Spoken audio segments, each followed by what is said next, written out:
Hello guys, and welcome back to another video. In today's video I will be discussing a very important topic for Blade& Soul, and that is Blade& Soul worth playing in 2024? Also, I will be talking about the Blade & Soul Neo Classic server. Is it worth playing? So we have a lot to discuss guys, so get a drink and let's talk.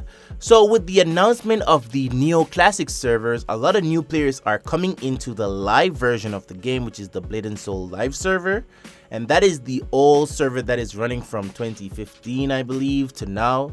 So yeah, people are coming in, they're trying out this version, and they're wondering if it's like that for the Neo Classic server. So it's gonna be a completely different thing. That will be a completely different game to itself. Now, how does the Neo Classic differs from the Blade & Soul live version? Now, the Blade & Soul live version is very hard for new players. There's a lot of system in the game, and a lot of new players get really overwhelmed with all these systems, and they get so confused, and most of them just give up like shortly after the story because the progression is a lot more complicated. And some people, they give up before they hit level 60, which is where endgame content starts. Now, the story is a bit boring. Now, they did shorten the story over time, but the story is boring for me because I've done this story a lot of times, and not a lot of people that come into the game are very fond of the story. They might want to try like PvP or PvE content, and with that being said, they're kind of forced to like jump in and just rush through the story, so they don't have the time to actually learn each of the different systems and what each tab does and how to do this and how to do that. They also have a lot of junk from the story, and they don't know which one to throw away. Their inventory is full, and it gets a lot more messy from there. Also, the game does have some misleading items, like some of the story gear or some of the outdated gear. You can upgrade them, and like the new players are just confused. They don't know what to do. Some people, they go ahead and upgrade items, and down the line they hear that, oh, you shouldn't be doing this, you should be doing that. Now, hopefully in the future we can see them cleaning up the progression system. Like, you just need to have one weapon and just roll over into the end game and just move straight on that path. We don't need to see all the other outdated weapons in the game because that will make things even more complicated. Now, this is where the Neo Classic will have the edge over the live server, and that is because you don't have residues of old items to mislead you into upgrading something that you shouldn't. Also, this is another chance for you to catch up with the whales or the end gamers of the live server. Now, keep in mind that when you start Neo Classic, everyone will start from level 1, so you're gonna get the experience to go through the story, to understand the systems, to talk to a friend. And if you know Blade & Soul back in 2015, 2016, that experience was priceless. Like open world PvE content, you could do open world PvP. A lot of new players don't get to experience that part of the game. You can also do like faction battles where you go to Misty Woods and you just PvP like all day. That was one of my best memories in Blade & Soul, and that is like the soul of the game. Like that PvP in open world with like low gear, you had people with like 10 FPS, 5 FPS just there, just PvP. They have like trash ping or they have like trash gear, but it doesn't matter, they're having fun, and that is the main thing that is missing from the live server right now. You don't have that player and player interaction going on. Now, for the live server, everyone is kind of busy. You have people just jump on, they do their dailies, they jump on another character, they do their dailies, they jump on another character, they do their dailies, they do multi-runs, then they AFK in Dark World, and that is all they're doing like throughout the day. So it can get repetitive at times. So yeah, now when we get a new patch, that is where we can see people interacting because you're learning the dungeon and things can get interesting around that time. But when we have the dung patches, then it's like, okay, nothing much is going on. So yeah. Now, how will the Neo Classic server affect the live server? Now, everyone believes that, okay, with the introduction of the Neo Classic server, the live server will be dead, and that is not true. The people that are keeping the lights on on the live server, they will still play on the live server because they invested so much into the game. And keep in mind that the live server is getting updates as well. They're getting fresh content, they're getting like new dungeons. Sometimes they do repeat some of the older dungeons, but nothing is wrong with that because, you know, sometimes you just want to see some of your favorite dungeons come back. But the player base that will take the biggest hit will be the new players that are coming into the live version of the game. They will make a U-turn to the Neoclassic before they go to the live version, and I can't wrong them because the Neoclassic will be the biggest thing. A lot of players are coming into that. It will be more populated for the first couple of months. Now, the execution of the Neoclassic server has to be perfect. Like, there's a lot betting on this server to really like bring in that traffic for Blade and Soul, and there's a lot of preparation for this Neoclassic version of the game. We see where the Blade and Soul management team has become more interactive with the player base, and they're trying to get more feedback, and they're trying to fix some of the biggest mistake that was made by the previous management. So I'm not sure if this management team is like the same one that was there like last year, but before, if you played the game in the past, when you go into the forums and you try to get your game suggestions across, it is ignored. There's a lot of stuff that went wrong in the past, and this is like another chance to change how people think of the game. Right now, people are saying that the game is pay to win, the game is full of hacks, and the game is dead. So this is like another chance to change all of that. They also lost like a majority of the player base when they start to kill PvP content. Now, this was one of the biggest mistakes that the game has made, and the game is still running with that mistake because PvP is still dead, and there's no intentions to actually fix the PvP or make it more rewarding, which a lot of persons wouldn't mind doing. The game is advertised as a PvE and PvP game, but when people come in and they hear that PvP is dead, they're like, oh, okay, let me leave. So yeah, now PvP is actually one of the easiest way for a new player to just come in, and they can just enjoy that aspect of the game without focusing on the PvE aspect, such as the balance arena, which is 1 versus 1 or 3v3. And the game does have one of the best combat systems out there, like Blade and Soul, the skill effects and the animation. It is really good compared to other games. Now let's talk about the pay to win in the Blade and Soul live version of the game and the Blade and Soul Neoclassic. So let's start with the Blade and Soul live version. Now, the pay to win in the game now, which is the live version, is at a all-time low. Now, let me tell you why. Back in the day, like around 2018, 2019, when you spend money on the game, you're gonna get guaranteed items and you're gonna get guaranteed upgrades, and there were just certain items that you could not get your hands on unless you spend like a ton of money on the game. But now you have access to every gear in the game. Like, you can farm these items, you can upgrade these items to max level without spending a dime. Now, the game is heavily influenced by RNG, so every time you upgrade an item, there's a chance for it to fail. So if you do spend a lot of money on the game, you're still gonna be beaten by the RNG aspect of the game. You have people who spend a ton of money on the game and they don't reap the benefits of it. But then again, you will get some form of progression out of it, but it's not broken to the point where you can say, okay, this is heavily paid to win and I can't keep up. Now, you have certain items out there that spending a lot of money will help you to upgrade, and that is the heart, pet, talisman, and the soul, also gems. And these items are items that you don't need to have at certain levels. You don't need to have them at high or max stage to actually deal damage and do current content. Now, if you look at my character, and I will put a screenshot on the screen, you can see that my gems are all garbage. You can see that my talisman, soul, pet, and my heart is garbage compared to some of my peers.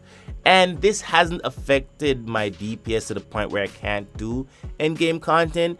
And this is just to show you that you don't have to spend as much as you think you need to spend. Having goal are just doing multi-runs of the right dungeon and you should be fine for progression.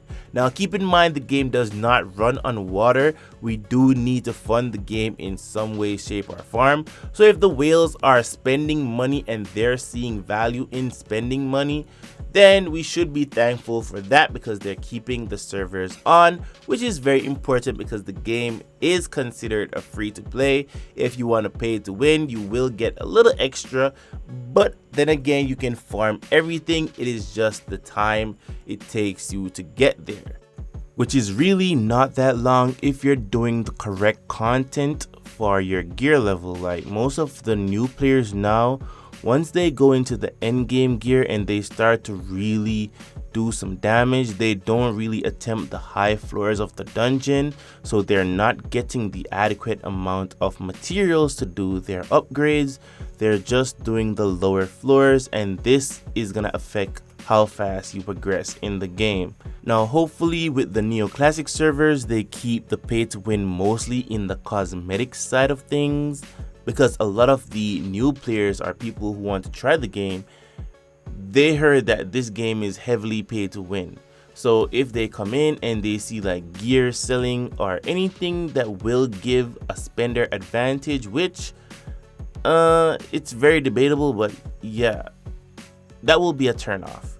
So like for the earlier part of the game, they should keep this at the bare minimum for now, and then as time goes by they add more items. And I think the free-to-play players, they want everything in the game, and the people that are spending their hard-earned money, they should have items that you won't be able to get unless you're spending money as well. Keep in mind the game does need an income in order to run, but they should keep this mostly on the cosmetic side of things. I don't think they believe much in their outfits, and with the live server now, it's like 5% of the total outfits that are being distributed currently. Now it's time for the big question of the day, and that is Blade & Soul Neoclassic server worth playing in 2024 or when it's released? Well, yes, and that is mainly due to the fact that you're able to catch up with the older players. You're just starting the game, you're new, you don't understand anything. It's way easier for you to understand the system. When you're leveling up with other players, you get to socialize a lot. So yeah, this will be like the 2015 Blade & Soul experience all over if you're an older player, or this will be like if you didn't enjoy it then, this is the time to enjoy it. Now the Blade & Soul live server, it lacks the brawl, the open world gang fight where you have like 20-25 players just killing one boss. It lacks that. Now I've seen like footage of the neoclassic server, and I'm seeing like the insignia system and the art gallery, and I'm hoping that these systems are not going to take over the game and make things even more complicated than it is. Remember that this is like the 2015 version of the game before the Warlock update, but then again, I'm not sure of the changes that are being made because they are doing testing and so forth. But let's talk about the Blade & Soul live servers. Is it worth playing ahead of the neoclassic release?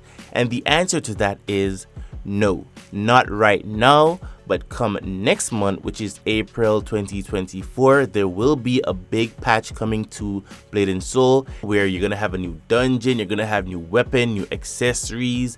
But the main thing is that the SoulBoost and the SoulBoost Plus system will be updated. Now this is the closest a new player will come to an end gamer, because you're gonna get like the weapon that end game players are using now. You're gonna get certain items that are really close to gear of the end game players. Now right now, all the items that new players are trying to farm, they will be getting those items free next month. So if you come in now, it's not going to be worth it for you. But if you come in on that update, I guarantee it will be easier for you. I will also be dropping my SoulBoost Plus and my SoulBoost guide as soon as possible. Like the same week that patch drops, I will drop those videos because it's very important for the new players to like get this out of the way and to start their end game progression. Now the official date for this update is April the 23rd, 2024, and that is when we're gonna get the next Soul Boost. So let's talk about Soul Boost. Now again, Soul Boost is that system intended for new players or even all to like catch up. You don't need to do anything too difficult, you're just doing some simple quests and you're gonna get rewarded for the completion. Now you have the Soul Boost Plus, which is another upgrade system, again intended for mid-tier progression. So once you complete the Soul Boost, you go on to Soul Boost Plus. So let's talk about what's coming in the next Soul Boost. Now guys, please take this part of the video with a grain of salt because they can make changes to these.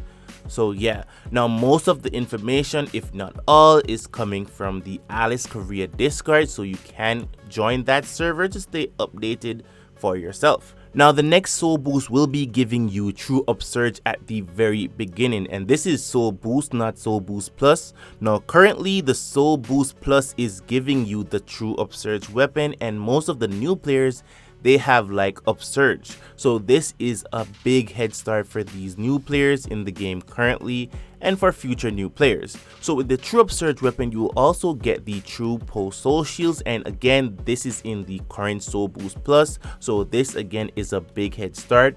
You will be getting the Wind Stride accessories. I think that is the accessories from the Chaos Avalanche Den. So that is the Storm Tide accessories. You will be getting that in Soul Boost, so that is a big head start. Hopefully these items are not upgradable. I can take the succession argument, the succession debates, like is it worth upgrading Storm Tide before moving on to Blood Knight? I don't want to hear that conversation. Just go to Blood Knight, okay? Succession is not for new players, and this is one of those misleading things in the game that I keep bringing up. You just want to get it to like a plus 11 and then succession that over into the battalion weapon, okay? Now the battalion weapon, you will get this at level 7 of the Soul Boost Plus. Now currently we have the True Upsurge weapon at level 7 or 6, somewhere there in the current Soul Boost Plus. So the level of difficulty or the time it takes you to get the True Upsurge weapon, now it will be the same for the battalion weapon. So it is really easy, guys. It is really easy, and this Soul Boost will open the doors for a lot of new players to just come in and get the same gear as a lot of the end gamers now. Now the battalion weapon is the best weapon in the game as of now, but come April, when we have this update, that will change. You will have a better weapon out, but again the end gamers will be farming this. So if you use your time right, you can really have the same gear as a end game player. But remember, you will have different plus stages, and yeah, it is understandable that they have a higher level because they've been playing for a long time, but the biggest thing is you do have the same gear. Now I'm seeing here in the Soul Boost Plus at the lower level, which is level 1, 2, 3, 4, 5, that you're getting the Blood Knight accessories, and if this is true, that will be crazy. Like that will be a big thing for new players, but I'm still skeptical about everything. So guys, take this as a grain of salt. But if they do give out these accessories, that is the same accessories that end gamers are using now. Again, you have different plus stages, you have to level this from scratch, but then again there will be replacements for the weapon, the ring, earring, and the glove. So if you do get these Blood Knight accessories, don't get too comfortable, just farm the new dungeon that is around at that time, and that will be the Spider Dungeon, and try to get the new glove, the new ring, and the new earring as soon as possible, and try to keep up with the end gamers, okay? Again, you do have different levels, so you might have a lower level of the Blood Knight accessories compared to an end gamer that has a plus 20, but don't worry, you will get there in time. Just do those multi runs, okay? Now for the Blood Knight belt, bracelet, and the necklace, I'm surprised that they added this into the Soul Boost Plus. It could be the fact that Frostfire Foundry is a difficult dungeon, but nevertheless it is a good change. As for the other items in the Soul Boost Plus, you will be getting gems, Now, I'm not sure if we're getting all these changes, but we're getting most of these changes because the Chaos Avalanche Den will no longer be a Demon's Bane dungeon. So yeah, so it will be Sanguine Abyss, Frostfire Foundry, and the Twilight Forest, or whatever that dungeon name, I don't remember it. So yeah, anyways guys, that is the end of this video. I hope you enjoyed this video. It was like a quick one for me. But anyways, thank you so much for watching. If you want to see more content like this, like, share, and subscribe. Hit that bell icon to stay updated on when I post new videos. Goodbye.